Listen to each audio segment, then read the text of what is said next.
All right. So, Jason, Yes. tell me where you're from. Originally, I am from Utah. I grew up there until I was about 15, 16. My mom got accepted into law school in Idaho, and we moved to a small town, Moscow, Idaho. It's on the border of Washington up north. Um, yeah, and I lived there, graduated school there, and went from there. You know. You're a nurse, yeah? Yep, I've been a nurse for about 4 years. Started going to school, a while ago. I mean, whatever I was doing to procrastinate and everything. I have a license that really doesn't take that long to have. But yep, I'm a nurse. I've been working nursing home work for like 10 years. Doing odds and ends stuff, med passing, CNA, and then just decided it was time to kind of progress into that, so I just went to school and got my nursing degree and still worked in nursing homes, but the last couple of years I've been trying to do more travel work. A lot of money involved in that and everything. It can be hard on you, but yeah, so it's kind of fun. It's awesome. And so, for everybody watching, this is one of my fellow glass blowing buddies. Goes by the name of JHP Glass. I'm going to ask you the next question. How did you get into glass blowing? That's a good one. Let's see. So I had a buddy that was he gotten this job working for this guy out of his garage in Moscow. I was about, I want to say I was 21, 22 or something like that. Yeah, I think I was 22. And yeah, he was just making pipes. We all thought it was kind of funny and everything like that. You're making pipes, and he just kept saying, he's like, yeah, I make pipes, but this guy's paying me like good money and everything to do it. So, I was working at a nursing home at the time. Had a baby on the way and everything. That's how young I was and whatnot. And my kid was born that same year. And I decided that, I mean, it was really tough, like balancing that. My boy's mom and everything was never really like super nurturing when he was young like that. Got really annoyed and everything when he would wake up late. So I worked 12-hour shifts at the nursing home just as a CNA, and inevitably just got fired because I was showing up to work late. I never did that, but I started doing that, and then there was a couple times when I was so tired that I fell asleep at work, and so you can't be doing that because you got people to watch and people to take care of. Luckily nothing bad happened. So I lose my job, and I decide like, okay, maybe I'm just gonna go to school. So I started going to school. And I didn't really know what I was gonna go to school for. I'm early 20s anyways, and so I just chose business. Why not choose business? I mean, that always seems to be the safe thing to do. And started going to school and everything, and then another friend of mine got a job with the same guy blowing glass, and he was actually still working full-time at the nursing home, and he was just talking about like, I'm making my money here and everything for my bills, but then I get paid like the same amount on every paycheck once a week instead. And just kept talking about it. So I was going to school though. About April of that year, I had to stop going to school. All I was doing was going to school, and I would go to a class, and then I would hang out with people I would meet in class, and we'd go smoke some weed. It just was fucking off the whole time. And decided, you know what, I'm gonna try this glass blowing thing. And so the idea was that if we wanted to start, the guy that gave us the job and everything said, well, I'm going to move the whole thing down to California because the company that was buying all of his stuff was based out of California. And so we had to go down there and everything. So he told me I could have a job. He'd train me up and whatnot, just to make proto spoons. And but moving to California had to be the deal. And so yeah, I mean that's how I got started in doing it. It was just kind of a random little thing. It was just, again, you're in your early 20s and you're making weed pipes. Right. That's what the big draw was. Like Beautiful. you're like part of this dark like side of life and everything that people just like want to shame you for, but when you're making money at it and stuff, like you're just like, go ahead and shame me, fucker. Like Yep, I'm making that's more right. money than you are at your normal 8 to 5 job that you hate. Pipe makers, baby. That's how I got started though doing it. It was just getting started making just fumers, little frit pipes. I sucked at it too and was so frustrated and everything all the time because I just couldn't make what I thought I was making. Every time I'd finish a pipe, pull it out of the kiln the next day, I'd look at it and be like, damn. And the guy I worked for was like that first month sucked. Like that guy he was one of those guys that would walk into the shop in the morning time, unload the kiln and be looking at everything, and he'd be like, well, this is shit, and throw it on the floor, and just would fuck with your like emotions like that. You're just like, damn, I put my fucking heart and soul into that. Right. And here he is just like, nope, throw it in the trash. Nope, throw it in the trash. He'd probably burn like 10, 15 pieces out of the kiln from everybody once a morning. Quality control, that's how he would say it and everything. And you're just like, that took me like a half an hour to do, and you just took it, looked at it, and like, nope, sorry, smash. God damn. But, I mean, that was his way of like that brutal honesty. Like, don't think this is worth shit. Yeah. This is not what we need. And Right. it continued on like that for probably a couple of months too. It was bad. Probably, I think the muscle memory for me, because I mean, doing your proto work, it's, the muscle memory part of it is like, that's the key with everything. Yep. It really is. Absolutely. Like, it's not about thinking about it, because having to think about something could be detrimental to the timing of like, I guess, the success of a pipe. You take too long, it's going to break. The mouthpiece is going to crack on you because it's been out of the flame too long. Working these little national torches and everything, screaming loud in the garage and everything. And all you want to do is get this shit done so that you can take a minute, smoke a cigarette, and then get back to it again. Quiet it up a little bit. It's so loud in there. We'd always wear earplugs, but it was still just loud as fuck. I mean, that's how I got started, though. I mean, my actual glassblowing career just sort of like, I mean, I've never been one of those like, upperclassmen of glassblowers. I know plenty of them, but I've never been one of those. I've always been this like craftsman. I'm not an artist, I'm just a craftsman. To me, it doesn't matter what anybody says. Like, I make a functional product, whether it be a cup or a jar, sex toys, pipes, whatever. It's still a functional product, and that just means that you're a craftsman. When people tell me, like, oh, I'm an artist, well, some guys are artists. They make some artsy shit. But when you look at what they do the same things. They just change it up a little bit. But it's the same thing. They're crafting an object that they can do well.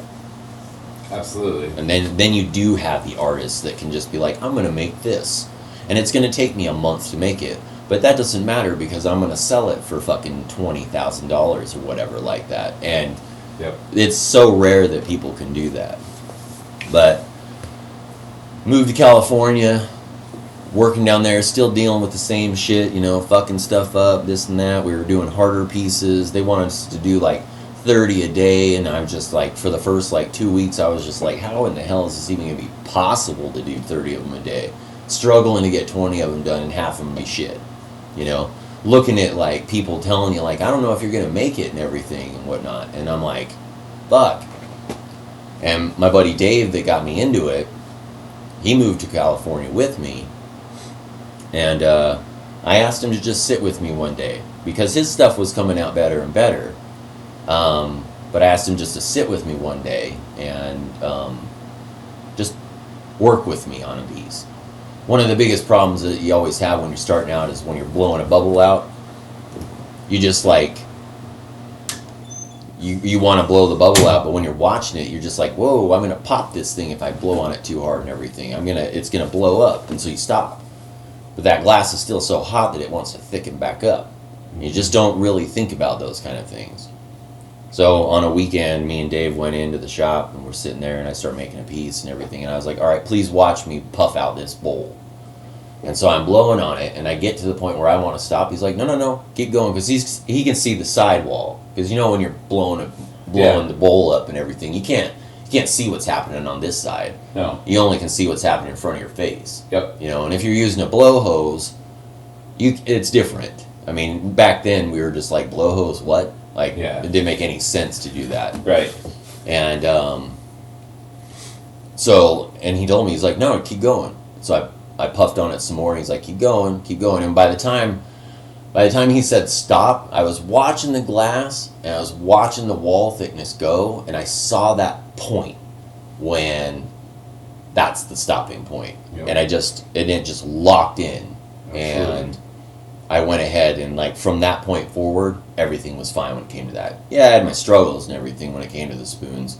I'd have bad days at work where I'd crank out 40 pieces in like 6 hours, and then I get in trouble from the bosses because I'm like, I made the quota and everything. They're like, yeah, you need to work your 8 hours though. I'm like, pick and choose what it is you want us to do. If you want us to work 8 hours, I'll milk the fucking clock then and everything, and only do like 25 to 30 pieces then. Right. Or you can just let me hammer out 30 to 40 and let me be done, and know that all that shit in there is okay. I mean, I was cocky back then anyways, and it was just because I got faster and faster and faster, and the shit was just coming out better and better and better and everything. I mean, it was still spoons, and obviously when you make something, like when you're brand new to it, you're like, this is sick. Absolutely. I know what the fuck I was doing and everything like that and stuff, and you're just like, and people are like, sure you do, Absolutely. I've had times where I thought I was the fucking hot stepper of the century, and then I handed it to all my glass blowing buddies, and they're like, this is bullshit. Right. That's just how it went. But I never branched out and did other things. I just made spoons. Right. That was my bread and butter and everything. My boy's mom and him, they moved to California about a month and a half later. My buddy Dave, his girlfriend, moved down. Those two women did not like each other. They just didn't. And so, you know how the story goes from there. Inevitably, she leaves. I'm upset about it. And then just decide I gotta go. Like, I just can't stay. My boss even told me, he's like, I can offer you more money if you want to stay. And I was like, I just can't, dude. I just had a kid this last year, And, so I went back to Idaho. And, the boss was like, well, just keep making stuff. Because there was a couple guys still in Idaho that were making stuff for him. And he was just like, just keep making stuff, and just send it down and everything. And just little bits at a time,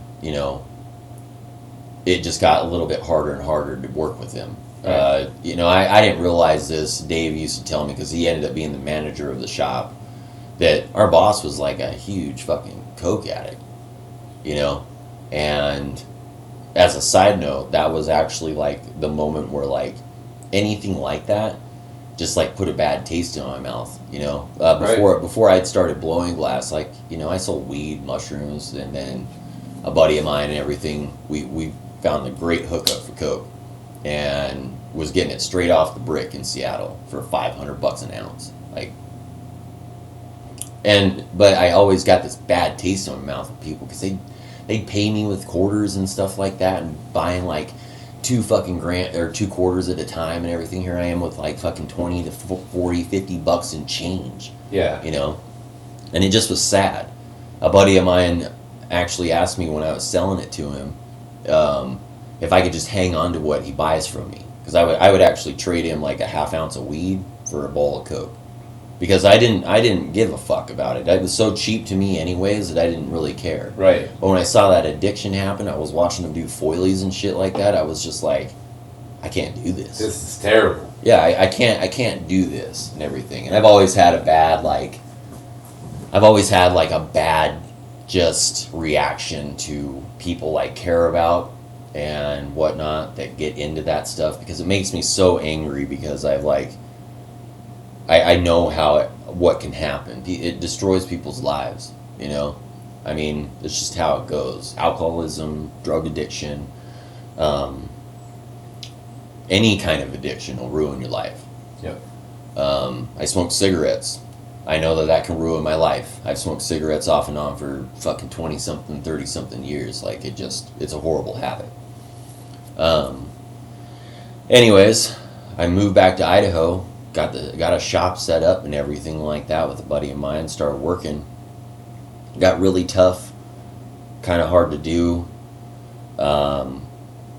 But I never really branched out. And then I worked with this kid that was weird. His name was Lathan. Great glassblower. Probably one of the most balanced people that I've ever met. And when I say balanced, I mean like with your hands.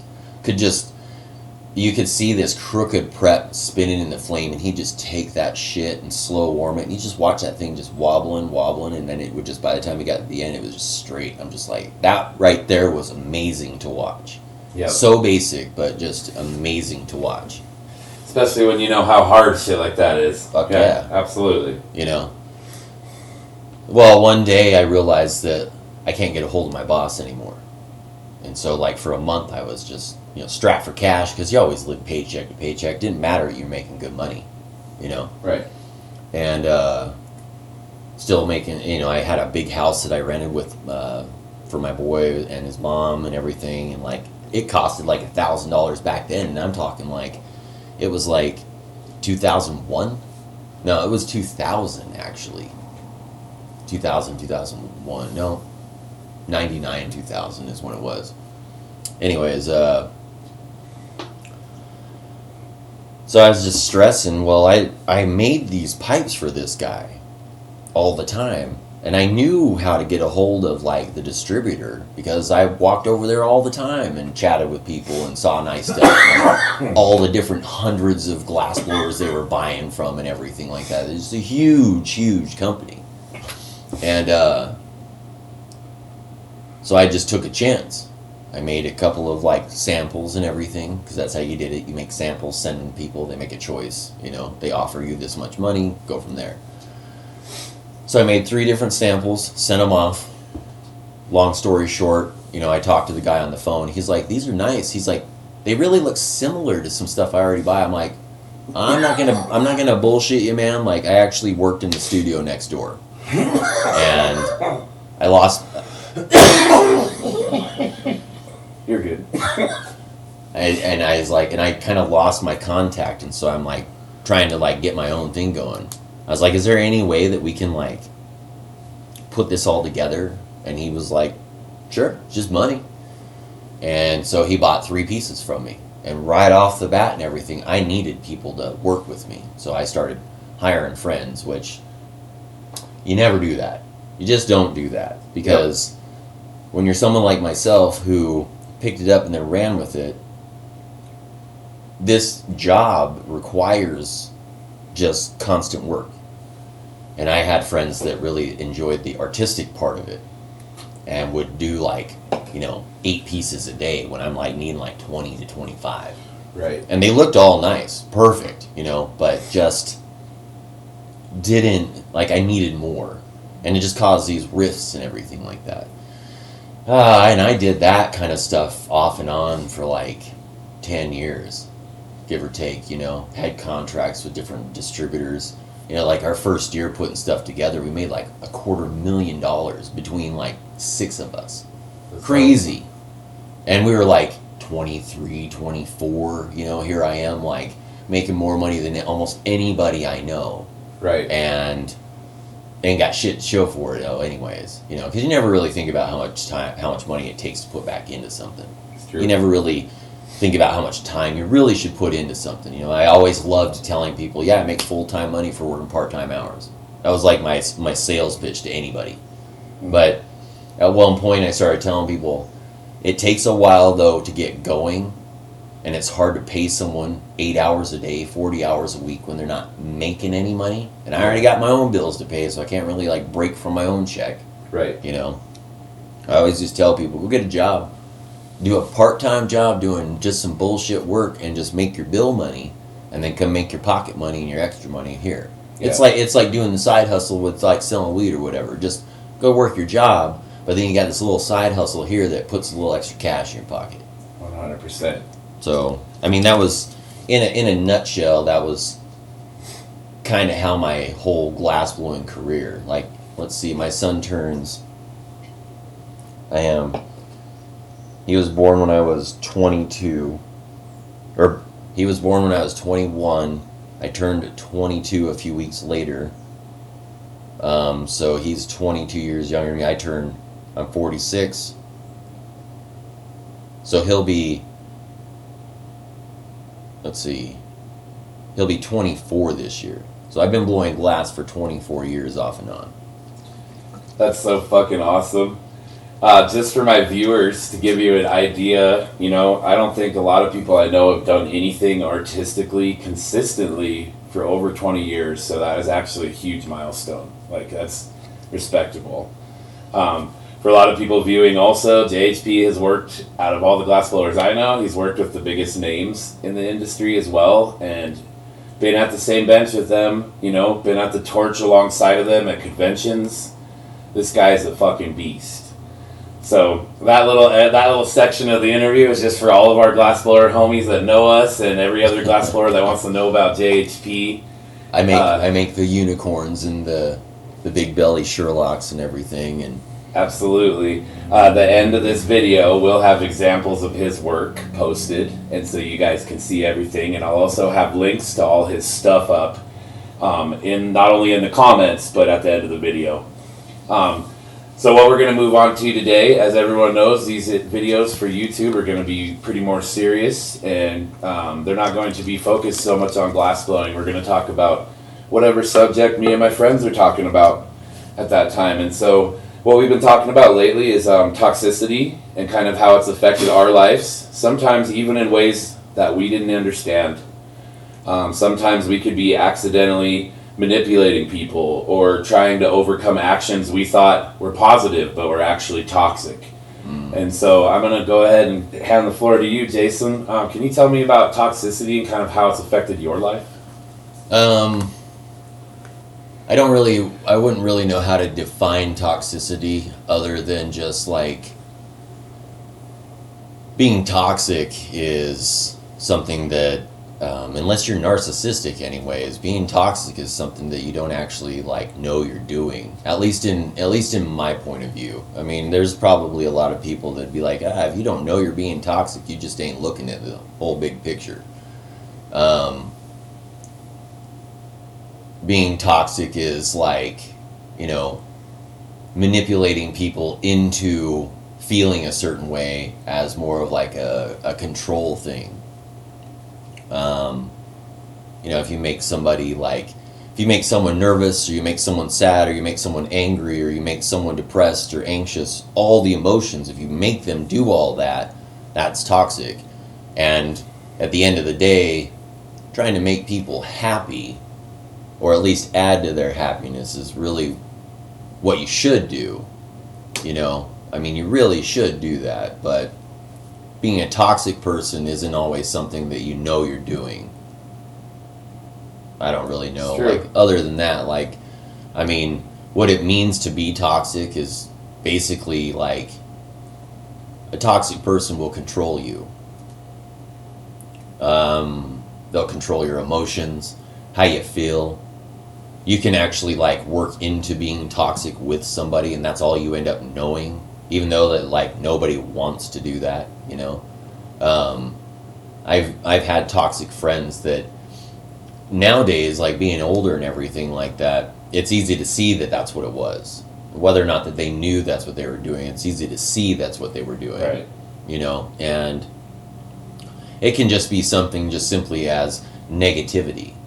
You know, how's your day going? Oh, it's shit. Well, why is it shit? Well, it's because of this, this, and this. They have all the reasons. And then a day or two later, how's your day? It's shit. Why? Same fucking reasons. And it's almost like they're trying to...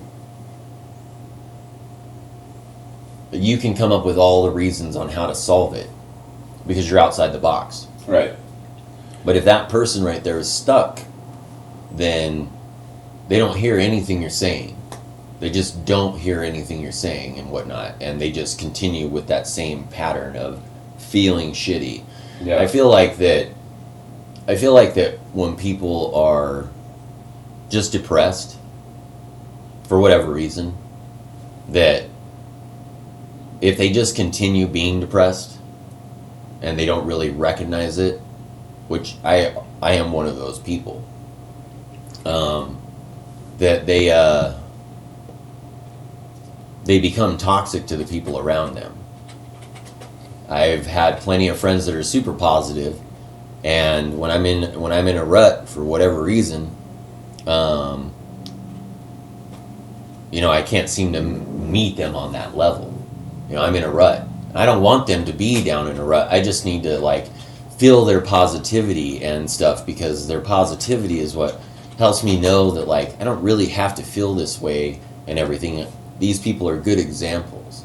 I have a lot of friends that are good at everything, good at making money, good in relationships, good in just operating through life, not letting shit get to them and everything.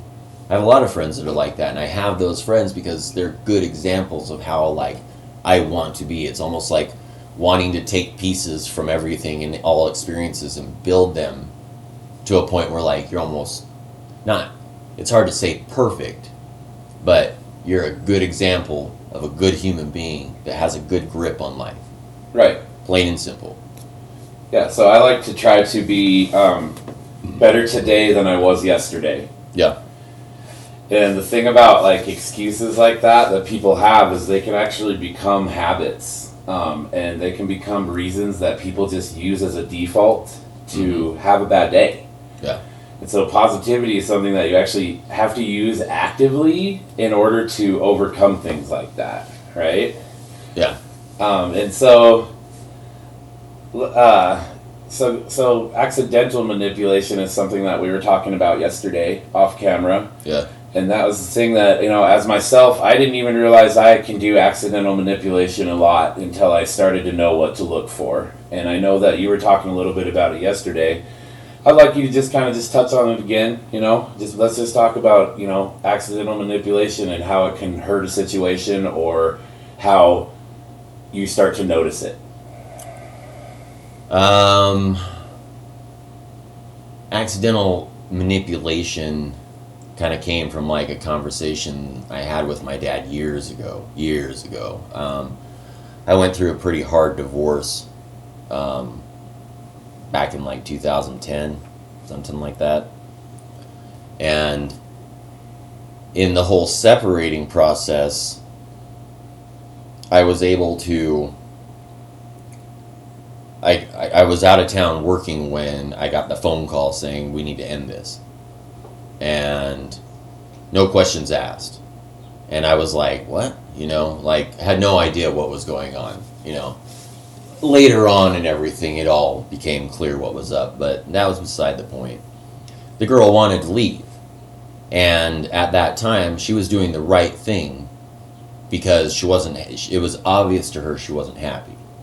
Now, in hindsight, after so long, it's always easy to tell, man, I'm glad I got out of that before I fucking took a bullet, basically. Yeah. And, but in that process, I got really sad and depressed. And all I wanted to do was just tell her how I felt.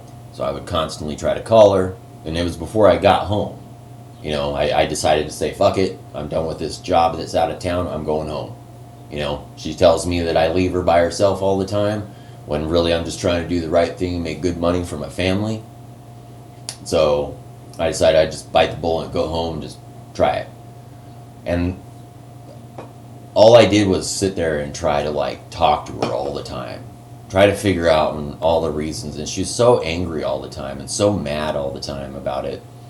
You know, there were times when I would beg her to stop yelling at me. Please just stop yelling at me, like, please.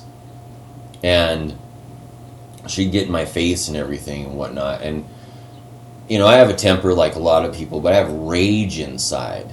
And when people come at me like that and, like, corner me in a way and everything, like, male or female, I'm going to fight back. I will knock your fucking teeth out and everything. And that's scary for me. Right. I don't ever want to sit there and be that way. And when you have someone that does that and whatnot, that's also a toxic manipulating trait, because they know that you're scared of your own reaction. They know that. Even if it's in the heat of the moment, they ain't thinking about that. They know that. And it's hard because you're just like, damn, like, I really care about you. And when you're talking about, you know, relationships specifically, you really care about them. The last thing you want to do is hurt them. But what's going on is really tough. So I was manipulative in that situation because this girl didn't want to be with me. And I wanted to fix it.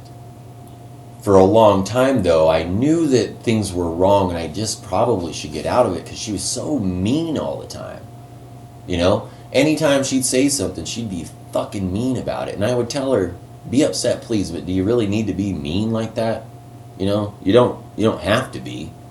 And so it turned into this thing where, like, I would make her feel bad. And I didn't want to make her feel bad. I just wanted to tell her how I felt. I didn't want her to feel bad for me or anything and whatnot. I just wanted her to hear me out. And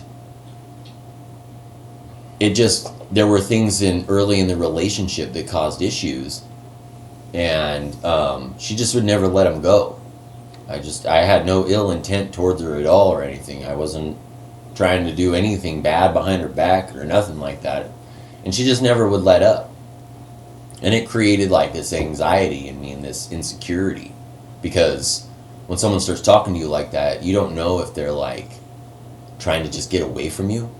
And so they're just trying to like make up all this shit in their head and everything so that they can have a reason to go. You know? So I became manipulative because I realized that if I was sad, that she would at least talk to me. Did it fix anything? No. But she would at least talk to me, you know, Right. and whatnot.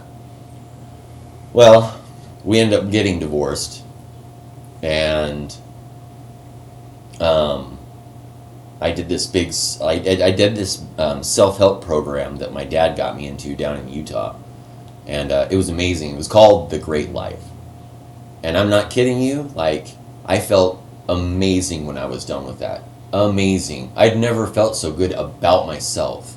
Realizing all the shitty things that I actually would put people through, not even trying. And your parents, your friends, everybody. Your relationships and stuff. Like, you're just your bad habits. And I felt amazing after that. And she actually reached out to me after I was done with that. And seemed kind of like bitchy that I felt better. I mean, she'd gone and dated other people and everything like that and stuff and whatnot. And I decided that I would give that another chance and see how I could go. Well, unknowingly, when it comes down to it, it was almost like the sight of me pissed her off. Like, she just couldn't let go of all the shit she ever was mad at me for. And it's just like, and it's like she tried to fake it when she would be around me and everything. But I could feel that, you know, no matter how positive I tried to be around her and everything, I could feel that. And it took her about 2 months to break all that positivity that I gained from that and start breaking it apart. Now, do I think she was doing it on purpose? Not at all. But her personality was this, like, she didn't like that about me. She didn't like that I was positive and, like, not sad anymore and, like, trying to do good for myself and everything and whatever and stuff and not giving a shit, you know? And so, like, yeah, we were supposed to move to Boise, and I was going to start going to school in Boise, and she was going to finish school in Boise, and we were going to get back together. And we went down there and looked at houses one weekend before we were deciding to go. And she always had a problem with my son's mom. Always had a problem with her. And always told me that I let this girl walk all over me and control the situation and do this and do that. Which I don't really think I did that. Possibly if you talk to any other random person, they might say that I did. But at the end of the day, really, like, I got custody of my son. I got paid child support. It was me that was taking care of him with this girl that I'd been with for a while. Right. And I made sure my son had a relationship with his mom. I made sure that he called her, even though he was little. I would make sure he would call her and talk to her for a few minutes. I would make sure that if she couldn't drive up to pick him up and everything, that I would take him to her and go pick him up. I would pay the money in gas. I would give her money for gas. All this shit. I did all of these things because I wasn't going to let any random little thing keep him from having a relationship with his mom. Does he have a great relationship with her now, 20 years later? Fuck no. Like, he has a relationship with her, but Right. when you actually, like, just kind of look at their relationship, he treats her a little more like a friend. She's that parent that'll just buy him stuff if he needs to. She's that parent that'll, coddle him. He has no respect for her. Listening to him talk to her and everything, it makes me angry when I'm on the phone with him, listening to him, and he just, like, rambling on and talking shit to her. And I'm like, dude, that's your mom. Stop. Right. Show her some respect. Right.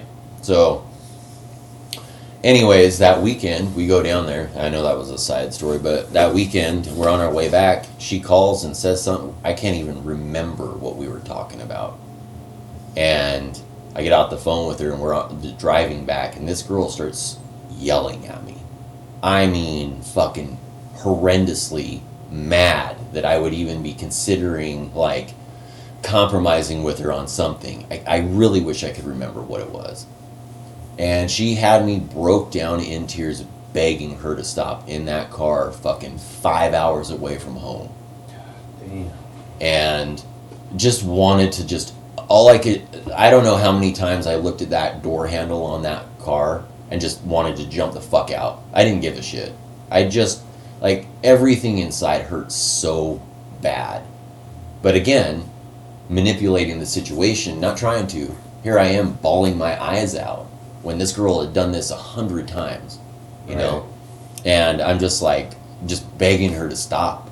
Please just stop. At this point, she sounds like she weaponized it against you. Kind of. Really? I mean, yeah, that's kind of what it gets and everything. And the problem, what happened in that relationship, is that I'm trying to think of a good way to put it. It's like I forget about that pain. You know what I mean? Yeah. Like, I forget about it. Being a nurse and everything, and being in healthcare and stuff, something that you hear a lot is when women have kids, painful situation. The whole process is uncomfortable, painful, all that stuff and everything from start to finish. Right. They feel like shit, their emotions are all whacked out. When they have the kid, it's this painful thing or whatever. Never ever will a man understand what that's like. And I sit and I think to myself, is there a similarity to that? Because they talk about how the female body goes through this trauma, but they forget about this trauma. Because if a female were to actually really be able to remember what kind of pain and uncomfortableness it would be to be pregnant and to give birth, then they'd never want to do it again. Right. So it's almost like this weird thing where that trauma from those situations and dealing with that, like, my body or my mind just buried it, because I couldn't think about it. We got back to Moscow that day. She was so mad at me the whole entire time. So mad. And She dropped me off downtown Moscow, said she was going home. Now, you got to remember, too, we'd been divorced for a year and a half at this point. Yeah. And none of her family knew that we were talking about getting back together and moving to Boise together. None of them. Well, it was just going to be a thing that you sprung on everybody? I guess. Wow. I have no idea what she was going to do with that. Right, right. You know, and it was a conversation we used to have where, like, you know, how are you going to tell everybody? Oh, don't you worry about that. I actually think that she didn't really want to do that. I think somewhere what happened was that manipulation part of my emotions. I think somewhere along the lines she just sort of like gave into that because she felt bad for me, I guess. Right. You know, I didn't want her to feel bad for me, but I think she just ended up feeling bad for me. And then as time went on, here she is regretting her decision and just couldn't tell me because, again, I would break down. I would be sad and depressed and everything. And she didn't want to have to be the reason for that, you know? Yeah, absolutely. People that make you feel that way and leave you be and make you just fight through your emotions, they're doing one of two things. They're A, making you go through it, but also B, they're just like, fuck you, man, you know? Right. And they don't give a shit how you feel. It's true. And they can be violently angry with words and stuff like that. I'd call her just bawling my eyes out. Please come back to me. Please, please, please. She'd be screaming and yelling at me on the phone for even bothering her. I'm busy with this. I'm going to school. You know, leave me the fuck alone and everything. And I would just take it. Just fucking take it over and over and over again. And just sit there and just let it fuck me up and everything. And I think, you know, as time went on and everything, when we got back to Moscow, she dropped me off. We did talk on the phone a little bit because, you know, whatever. And we got in this argument because I was actually quite insecure at this point because of some shit that'd gone on with her too. And so I had a tough time, like, not thinking the worst case scenario. Because in my life, I haven't really felt good enough. You know, and that's a personal choice. That's a personal thing. That's your self-talk and whatever like that. But that's a personal choice to feel that way. And putting yourself in situations to validate that and everything is kind of how you manipulate yourself. Or that's how another way you could be toxic is that you're trying to not feel that way, but you put yourself into and then create situations without even thinking about it, that if you were to just step out of the box and be like, if I do this and these things happen, I'm going to feel this way. It's going to make me feel this way. Right. So that whole situation was rough. We got in this argument on the phone. Next day I tried to call her, didn't answer the phone. I called a bunch of times. Didn't answer the phone. Sent some text messages. No reply. So I go into town, because we weren't staying together when all this was going on. She was staying at her mom's house. So I go into town, and I go over to her stepdad and her mom were actually splitting up. He went and got his own apartment, so I went over there. And I was like, Mike, dude, I was like trying to get a hold of her and everything like that. Like, do you know what's going on? Like, we had this big argument last night on the phone and everything, and he's all like, you don't know? I'm like, no, what? He's like, oh, they left for Boise this morning. So all those plans that we had, she just left. And when she dropped me off, that was the last time I saw her. That rage in her face, that fucking anger and everything like that just pissed at me that I was just a pussy, basically. I don't know. But that was the last time I saw her.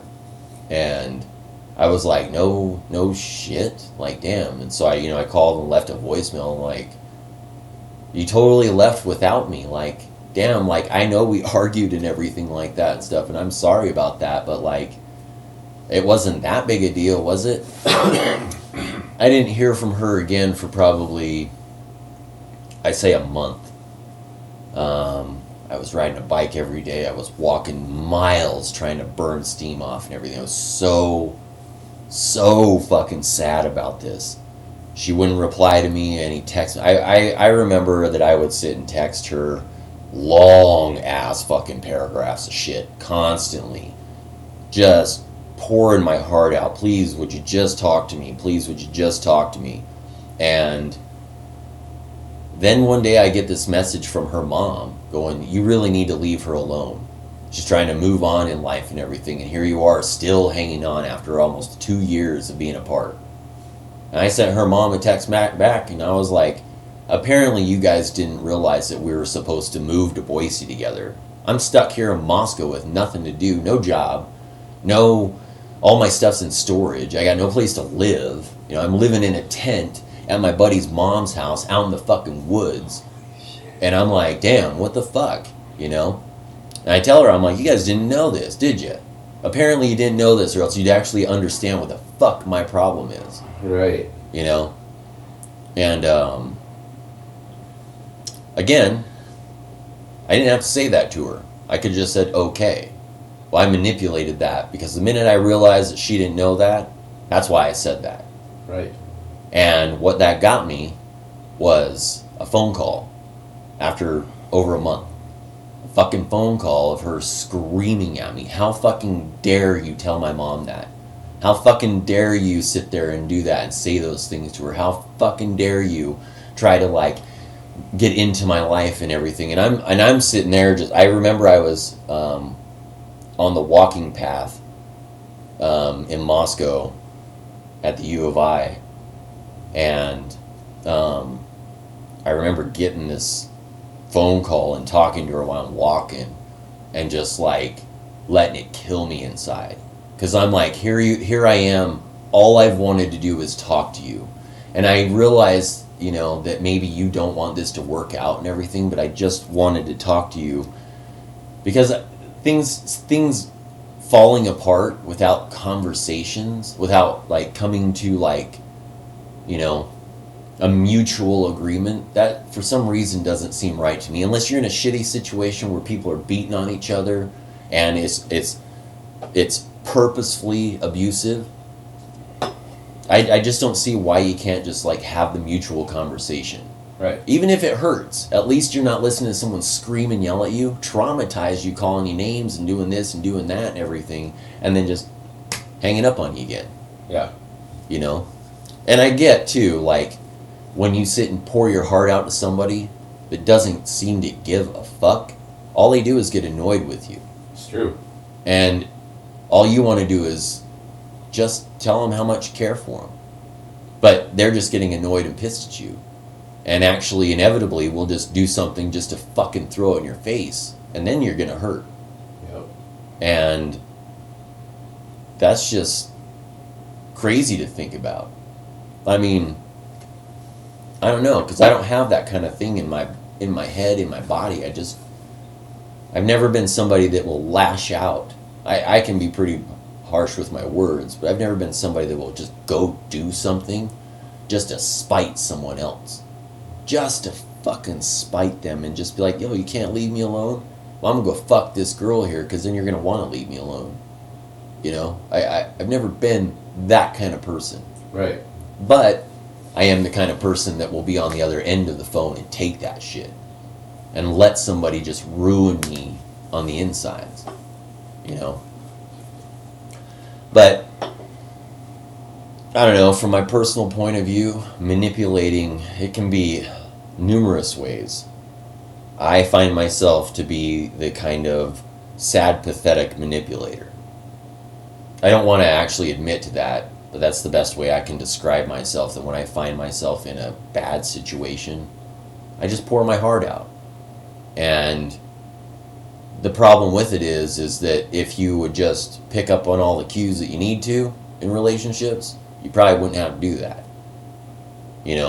If someone doesn't feel like you care for them, if someone feels like you don't want to be around them, if someone feels like you don't even want them around or in your life, if that's how they feel, you're doing something, even if you don't know it. There's something that you're lacking that you just don't know, and they can spell it out for you. But if you've got this stuck feeling, it's almost impossible just to like let go of that. You know, I find myself to be a really loving person, really, really loving person. I will care for somebody. I will do favors for people. I will do anything. But if someone tells me that I need to figure that out on my own, I have no idea what to do. I'm okay with people asking, but then you get these people that tell you, well, I don't want to beg. And you're just like, you don't have to beg. All you got to do is just let me know what you need. And communicate. I will make that happen. You know, I can't read minds. Yep. So I just think that manipulating in that sense, like relationship-wise and everything anyways, manipulating and being toxic, you don't have to be negatively toxic. You can actually be emotionally toxic by miscommunicating or misunderstanding or getting stuck. You can do that, and then when things go wrong and you become this no, you actually can be still toxic because you're creating a manipulative and toxic situation.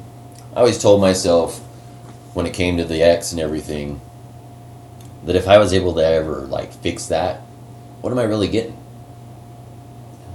Well, you might get your relationship back, but are you getting a relationship back where someone actually wants to be with you? Or are you just talking them into being with you? And that's the thing, is when you beg someone to come back and you just don't understand that they don't want to, then if they were to come back, it's because you begged them to. And they don't really want to be with you. Yep. And so what do you really get? You get somebody that doesn't even want to be around you anyways. They just said, okay, fine. And then you do it, and because you're not 100% fixed, 100% doing this, 100% doing that, they find all those flaws because this expectation, well, if I'm going to let you back in my life, here's the expectations you need to meet. But some of those expectations are like unattainable. That just is one of those things. You just can't really accomplish some of these expectations. It's almost impossible. And then that person turns around and is mad at you for not meeting those expectations that you really weren't going to be able to meet anyways. Yeah. A lot of the times they didn't even communicate the expectation at all. No. You sometimes can just miss it altogether. Yep. I mean, I've had things explained to me before, and I just still, like, in my head, I'm like, this is an expectation I don't know if I can attain. You know, I can totally make someone happy. I can totally do this. I can totally do that. But, like, you got to meet me in the middle. If you're talking to me this way, the first initial instinct in me is this person wants to leave. And that takes my emotions and just bottles them up. Because I'm like, I can't take a risk on my heart and in everything like that because this person actually wants to leave. Even though they can tell you they don't want to. Mm-hmm. That's just what it feels like. So, I don't know. Relationships can be tough because you shouldn't have to manipulate someone into feeling a certain way or doing something for you. You shouldn't have to be mean to them. You shouldn't have to be sad to them. You shouldn't have to do any of that stuff. It should just happen naturally. And if it doesn't happen naturally, there's a miscommunication happening, and at the same time, you might have somebody that really doesn't want the relationship to work. I don't know how many times in my life I've been blamed for, you just didn't want it to work. Really, I did. I was just waiting for X to happen, which I have like low expectations of people. Don't treat me like shit and don't yell at me. That's all I ask. You know what I mean? Like, just don't do those things because it just is like, I cannot, in my head, understand why you would talk to people like that or treat them this way. And the sad part to that is when I get into those situations, I was telling your girl when I was talking to her and everything, it's like it's like I turn into Eminem and I can fire off some fucking heat, you know? Like it's just scripted in my head, and I will tear someone down because this is what I've been dealing with. Right. If I end up doing that, what I've been experiencing and everything has been building inside. And then I just crack. And inevitably, those are the times people look at me like, I can't be around you. I can't believe you said that. And I'm just like, damn, after everything that I had tried to explain to you also, is it really that hard not to be mean to somebody? No, I don't think so at all. Is it hard not to be mean to somebody when you don't actually want to be with them? Nope. I think it's actually fairly easy to be mean to somebody that you just are trying to push away. Yeah. If you yell at them with irrational thought and you expect them to fix that, are you really trying to let them fix it? Or are you trying to push them so hard that they blow off steam so that then you can say, well, I can't do this now.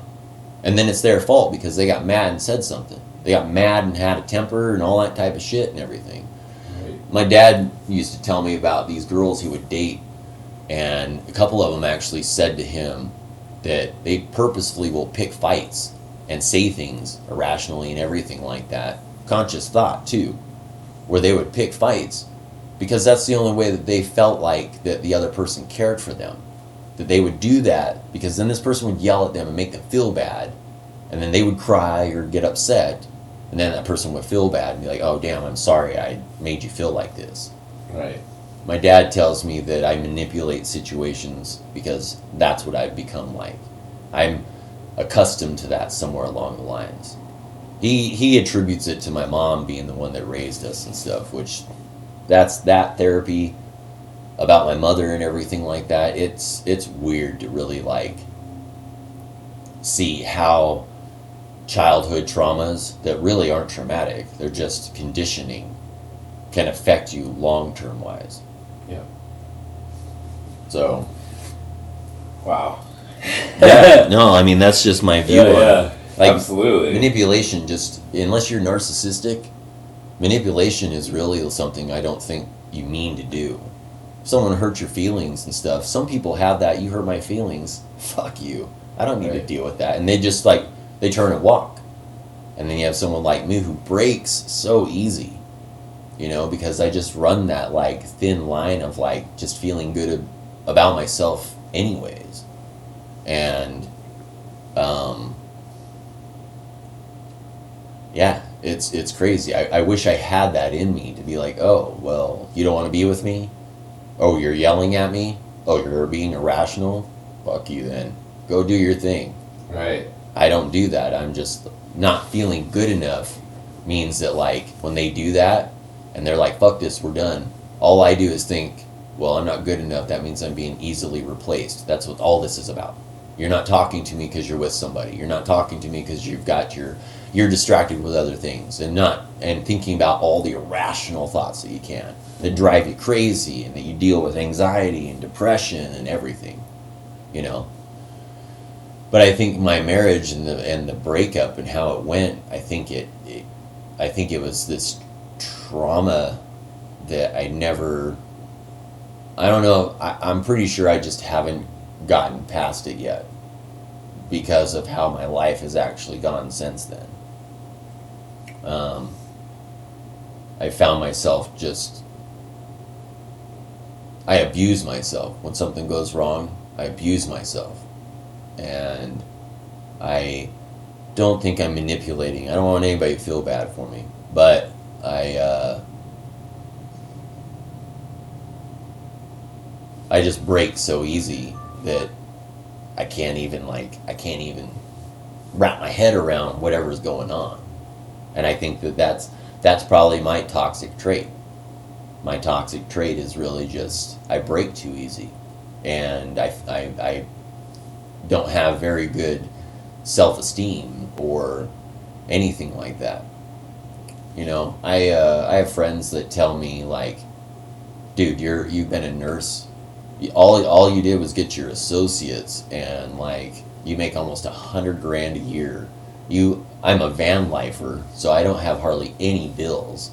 Yeah. You know, I don't save tons of money, but I treat myself well. You know, I don't go shop for clothes. I don't do this. I've got a car that I never drive, but I put thousands of dollars into and everything, and it's just insane like how it goes. You know. And,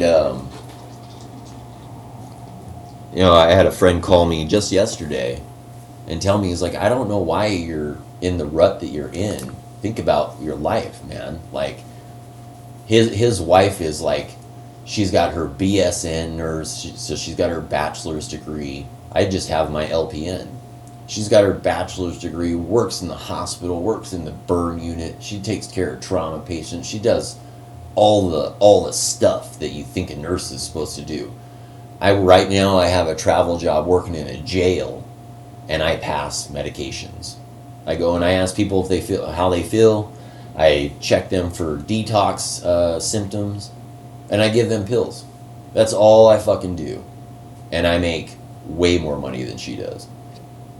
And they live in Denver, where cost of living is crazy, and I don't. I make right now. I make $54 an hour. That's insane amounts of money. Yeah, it is. And I get paid every once a week, and my paychecks are $2,000 to $3,000, just depending on how many hours I put in. And he's just sitting there telling me. I mean, he's really like a monetary person, anyways. But he's just telling me, he's like, dude, I don't know why you're letting things in life just fuck you up. He's like, just, you are doing well for yourself. Just fucking take care of yourself. Stop letting shit fuck you up so bad and everything. Because really, at the end of the day, you ain't got the same fucking responsibilities other people do. And therefore, you should be living a relaxed fucking life right now instead of trying to stress yourself out and abuse yourself. Well, this actually goes back to a little bit about our earlier conversation, is you actually don't get to tell people how they feel about something. So him calling you, in my opinion, and telling you that you should be doing better, you should be feeling better, these things are actually negative actions. Because it's the same way like you're talking about. You can't tell a person how they feel. Yeah. They're experiencing all of that gamut of emotions, whether or not you want them to, right? And so one of the things I took away most from this interview is like just really that sentiment. Like, there's certain times where there's not another avenue to go. Yeah. You just can't tell someone, hey, you feel this way. And even when it's the most frustrating, hard thing to do, you have to let them go, Yeah. And so, well, that's where I have a tendency to tell people, I understand that you feel this way, but you don't need to. You really don't need to. Like, it's not a logical thought, I promise you. And I get told that. You don't get to tell me how I feel. Oh, I'm not trying to tell you how to feel. I'm not trying to tell you that your feelings are invalid. Right. I can tell you that they're not correct. Yeah. That I can tell you. I can't tell you how to feel, but I can tell you that what you think and what you feel right now is not legitimate. Yeah, so sometimes also, though, the thing to think about on the other side of the coin, too, is that sometimes silence is the best answer. Because somebody sometimes doesn't need to be explained to. Sometimes they just want someone to listen to their problems. I've noticed with a lot of my friends, I would always try to be like, you should do this, you should do that. But once I actually just started listening to them and saying, that sounds fucking hard to deal with, I noticed that they would feel a lot better. Just because they already know what their plan is. They're not looking for my influence on their plan. They're looking for a shoulder. Yeah. Right? And so, what an awesome interview. Thank you for taking your time with me today. For the rest of my viewers and everybody, we all love ink, so everybody knows that people that are inked up, when I interview them, I'm going to ask them about their top 5 favorite tattoos they have, and I'm going to have them show us. And so, Jason, the camera's just right in front of you. Just if you could talk a little bit for the last 5 minutes here about just your favorite tattoos. Tattoos are life experiences, and I believe everybody should talk about them more. Not to take extra time, but just You're good, there's no time. Okay. So, as a glass blower, I use this analogy about life. And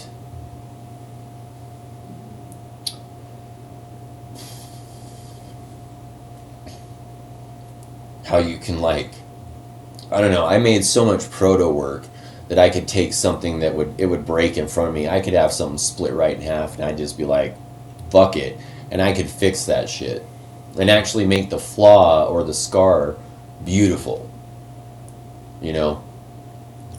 And so, you know, my ink and everything like that I have on myself and everything, every piece that I have, there's a story behind it. I'm a fixer. By heart, I'm a fixer. I've taken, almost every tattoo I have is like relationship based. It's not because I thought it'd be neat. It's not because I saw this picture and thought it'd be cool. There's deep relationship meaning behind it, because my life is like shattered when it comes to relationships. I'm in the middle of losing someone right now that wants nothing to do with me, and that hurts.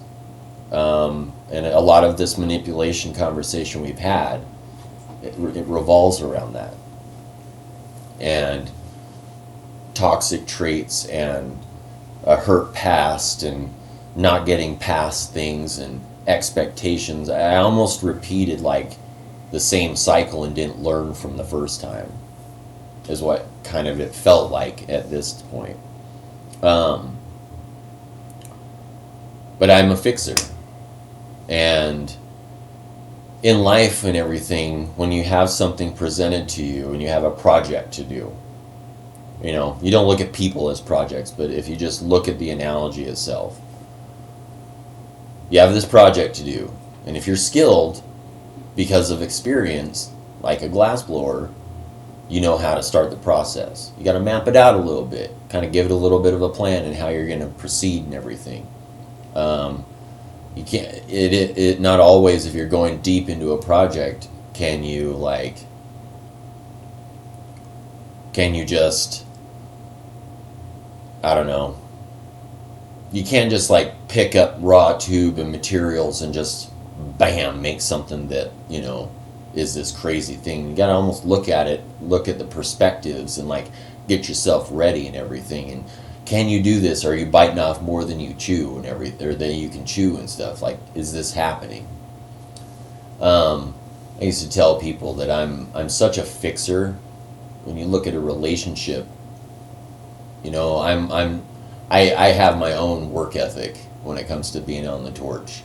You know, I can move from piece to piece, section to section, and do lots of heat and work and everything. And as I'm doing that, everything else is cooling down. Well, I'm aware of that a lot of times and stuff. And even if I get a little crack going on, that's okay.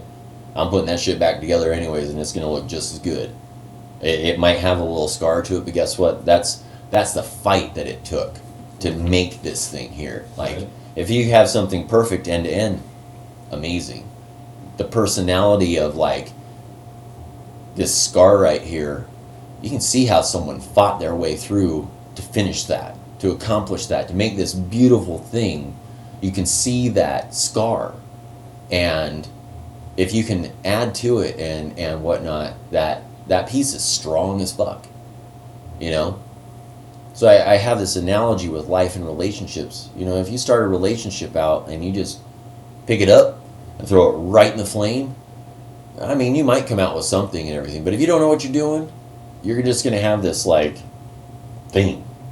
Yep. And people will be like, okay, great. It'd be almost like back in the day when you first started and everything, when you thought what you were doing was perfect, but then everybody else is like going, no. Yeah. This sucks. Right. You should really think about just doing this and changing this, you know, and you're just like, fuck that, I got this. And so, like, anything in life, anything with glass blowing, you know, you have to start out with what you know you can do. And you have to prep yourself. You have to get ready. If you have a big project in mind, you have to know that all these little parts need to be ready, because if not, a mistake's gonna happen along the way and could be catastrophic in the end. especially when you're deep into a big project, picking anything up and just fixing it, you might make something that works, but it's ugly. You know, I always thought to myself, you know, glass blowing is a perfect analogy of life and everything, because you can have everything going good for you. One small thing that you just thought you could get past without doing the step, you know. Oh, I can do that. I don't need to do that. I don't need to put it back in the kiln to warm it back up. I can just throw this color in it and everything. It'll be fine. You know, I got this. But like, if you just taken the 5 minutes and set it in the kiln, let it warm back up, you could have taken it out of the kiln and started working on it some more. Instead of letting it get cold and not putting any kind of love to it. You let it get cold. And that's why it falls apart. You might be able to fix it, but it might take so much effort to fix it that, like, it's just not worth it. And you have to sometimes realize when you've got this project in front of you, this thing in front of you, that maybe you just need to set it down. You could probably pick that shit up at some point, throw it in the oven when you've gotten some more skills in your head. Oh, that's what I need to do to fix this. And finish it up. But I spent so much time thinking about that stuff that all of my relationships are kind of like a reflection of how I will be on the torch sometimes. And you can always tell when, like, I don't know what I'm doing, because everything always comes out good. And when I say good, that's just in my perspective, obviously. Right. But everything always comes out good because I don't know what I'm doing. I'm going at it and just trying to think about every little step as I go and taking my time. If you throw me at something I've done 100 times, I don't need to worry about that. It's going to come out just fine. You know what I mean? Right. But all my projects that I do on the torch, I equate them to relationships. You can tell when, like, I just didn't know this step needed to be taken. I didn't know I needed to do this. And you can see where it went to shit.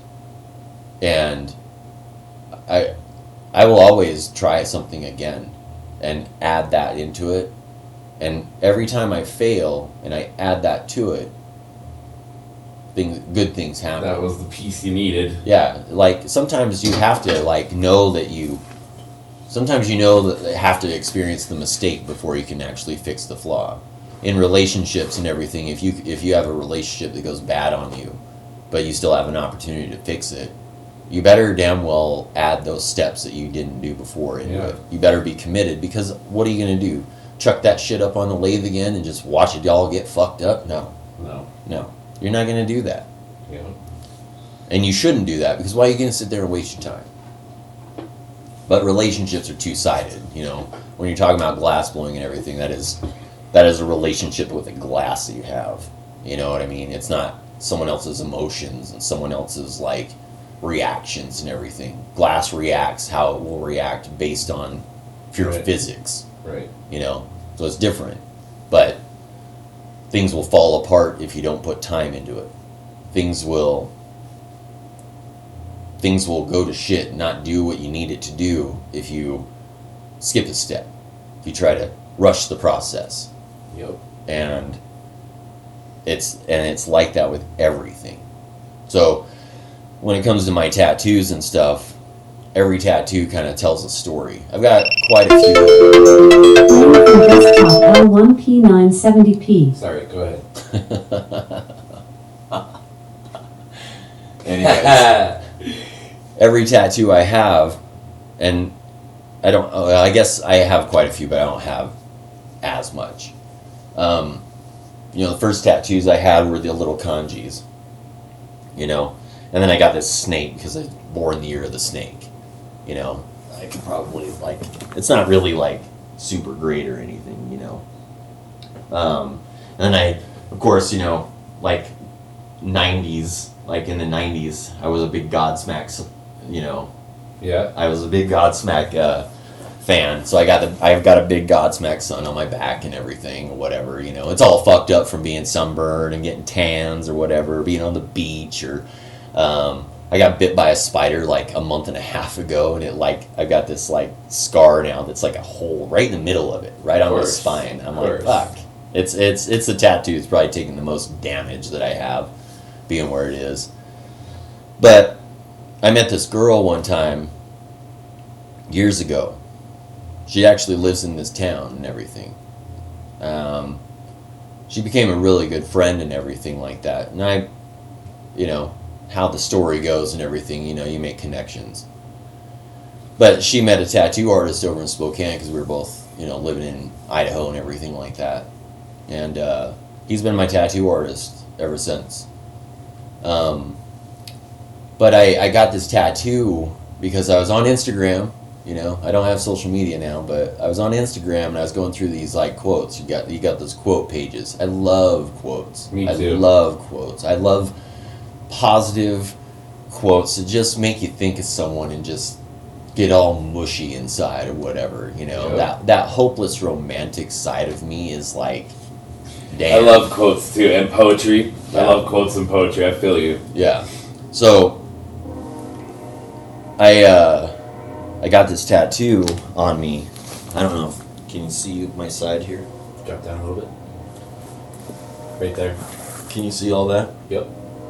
So this quote says, "You cannot." Let's see. You cannot stop time any more than you can make another love you. But I swear to you, it feels like time stands still when I believe you do. Yeah. So if I go to the situation like I'm getting out of right now and everything and trying to survive, the amount of times I've dealt with where time has stood still, really feeling like someone loved me, that's like one of those things that's like, it's almost addicting, when you actually feel like someone loves you. So this girl, I met her and she gave me this dude's, contact information, got a hold of him. I asked him about that one day and he's all, yeah, I could blast that out on you and everything. Well, this was my first, big tattoo. The Godsmack Sun's big, but it's on my back. You chose your first big tattoo as your ribs? Damn! That's exactly what people say. He Yeah. even said that. He's like, you don't really have, I had this thing done, that was done on me and everything, the snake and stuff when I met him. But he's all like, damn, dude, you picked that spot. And I was like, he's all, why'd you do that? I was like, I pick specific placement for things. I live and breathe this feeling right here. So I just put it on my ribs so that I could feel it. Yeah. This right here is what I want to experience all the time. I just want all the time to go away and just stand still. Just let me live in this moment, Right. So, anyways, and then from there I just started going. The same girl, she has this kind of tattoo on her. It's different. So, I don't know if you can see it. It says "Remember to breathe" on there. And then I did this one on the other side. It says "Unforgettable." So the idea with those ones and everything was I put these here because when I hug somebody, I want to breathe with them, because in those moments and everything can be so heartfelt. And I never want to forget that feeling. Right. Yeah. So I put them there for that, and that's this is where blood flows really, through your arms and stuff. So I did those, and then I started hitting these times where change was fucking me up. I don't really do well with change. My buddy Dave told me one day about this word, impermanence. It's the opposite of permanent. It's funny how when people read that, they're like, what's impermanence mean? And you're just like, opposite of permanent. They're like, oh, okay. So, and I put the word embrace on this side. So, I'm a hugger.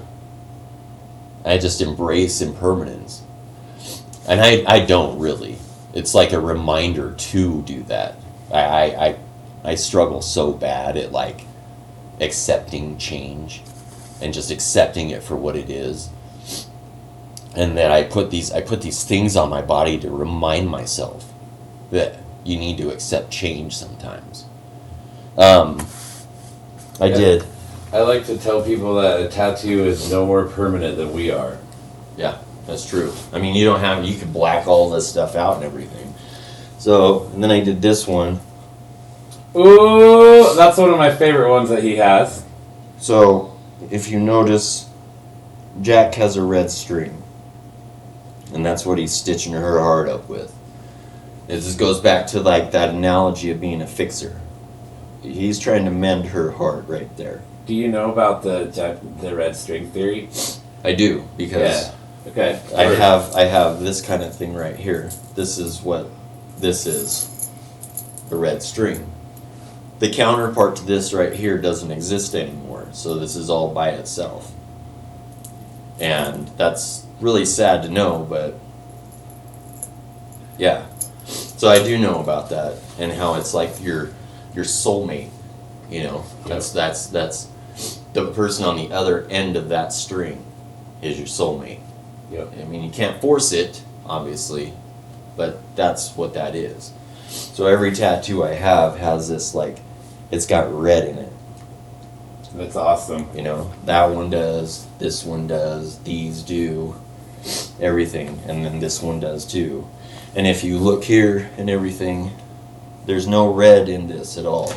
And that means that it's just a personal feeling. Okay? Hell yeah. So, anyways, and then this one, I'm a Scorpio, so like I had this big one blasted on me. How did that feel coming around the armpit? Felt good. Pretty good. Yeah, felt good. Hell yeah. Well, thanks for sharing, dude. That's so awesome. Well, I've got more. Oh, keep going. You're Yeah, good. I mean, I love looking at tattoos, man. so, I don't know if you can see this one. Yeah. Can you see that very good? Yeah. So it's the demon and the angel. If you notice, the red string's hanging off of her hand because she's actually not wanting to give it to him. Yeah. Because actually, like, that's one of those things, you know. So the angel has the red string, and I have demons inside of me that really keep me from like reaching for that red string. Right. I got the dead unicorn. Ooh, I like that one. It has red all the way in there like that. This one's just a skull tattoo. I did this one too, like that. I like that one too. Both of those on skull days with my brother and everything. Skull days. Yeah. I have this one here. There's a big story that goes into that, but we won't really get into that. This is a lyric from a Tesla song, if anybody knows. This man loves his metal. Yep. It says, "Why can't forever be forever and nothing more?" That's what that says. That's sick. What goes with that is this clock piece that I have. A broken clock, because time is standing still. Right. So as it falls and everything, pieces fall. It's basically saying, why can't it just be forever? Why can't time just stop in those moments forever? You know what I mean? Like, Yeah. they just could if you just allowed it to and everything. Well, as I get older, I also realize that I never took a lot of time to stop and experience those moments as well, because I was rushing through, you know? So I have this one here. Now, people kind of laugh at this one, but this one right here is actually it's a soulmate thing. And the girl that has recently left my life, this is her, and then this is me, and then you got the red string that goes in between everything. You know what I mean? Yeah. I did this a couple of years ago, That one's awesome. and I really enjoy it. But then on this side, I was going through a tough time with her. This is another lyric from a song right here, Snuff, from Slipknot. Snuff. And it just says it takes the death of hope. If you know the song, the actual rest of that says it takes the death of hope to let you go. I'm somebody that always lives with hope. Like even the small smidgen of hope will make me try and try and try. And I got that one done when me and her, the same girl, were going through tough times. I did this one first, then this one came after. And the hard part about it is like this was me wanting to love her, and then this was me wanting to like let her go and everything because she didn't want to be with me. And I did this a long time ago, and our actual separation has only been like a month long basically. Right. But to finish it up and everything, I have this one here. I don't know. I'm all right. I've never seen that one. You've never seen that one? Okay. There's a video that I came across one time when, and it was also when me and this girl were going through a rough patch. It's happened quite a few times. I saw this video come across like Instagram, the reels. And there's this guy sitting there and he says, and you can find it on YouTube. I found it a bunch of times on YouTube. This guy says like, you ever ask a man if he's all right? And he tells you, yeah. Well, let me tell you, like, that man is not all right. He's battling demons that nobody understands. And at the end of the day, nobody really fucking cares because a man's supposed to, like, be okay all the time. I put that on my chest and everything because, like, I'm always just all right. Because everything that I want in life just seems to, like, slip through my fingers and stuff.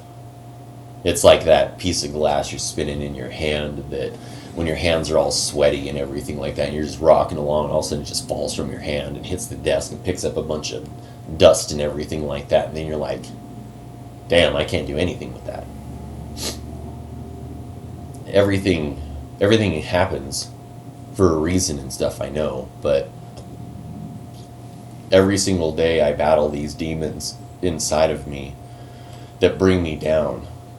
And I have, again, lots of friends, but I have friends like you, Bradley, who are positive and happy, and even if it's a struggle from one day to the next, you still are. You are nice to people and everything, and you let me come visit you when I'm struggling so bad, when other people wouldn't want to even, like, they would just sit there and be like, okay, like, I don't know what to do for you. And I need friends like you in my life. I'm 40-something years old right now, and feel like I'm just trying to figure life out now. And friendships like yours mean a lot to me and everything, because I can tell you my raw feelings and you're still positive with me. I can tell you how I feel, and I can tell you I can't sleep and that I'm so anxious because of all this stuff and everything, and you're like, it's okay, and I can tell you nonstop how I just wish this and wish that and everything, and you don't judge me for it. You don't judge me and tell me I'm being stupid, or you don't judge me and tell me I'm being manipulative or anything like that. You just let me talk. Being here the last couple of days and everything, decided to do this, it's been therapeutic for me. I'm still feel real broken, but at the same time I feel like I have a different type of perspective. I worry about getting in the car and driving back to work. What am I going to do in that 2 hours? Am I going to fall apart? Am I going to listen to some music? Am I going to talk on the phone and just like talk to my dad or whatever like that and just try to stay distracted? What am I going to do? Or am I going to try to be toxic? Am I going to try to manipulate? Am I going to try to reach out to somebody that doesn't want to talk to me? and make them mad, and then have them call me and be like, you know what, fuck you, I fucked this dude and everything like that. Now leave me the fuck alone. This Right. fear, you know. And it's all a rational thought anyways. There's no rationality behind it. It's just irrational fucking thought.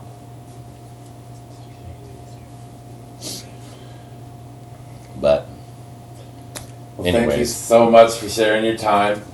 If anybody was enthralled by this message or gripped by this interview, we will be having a part 2.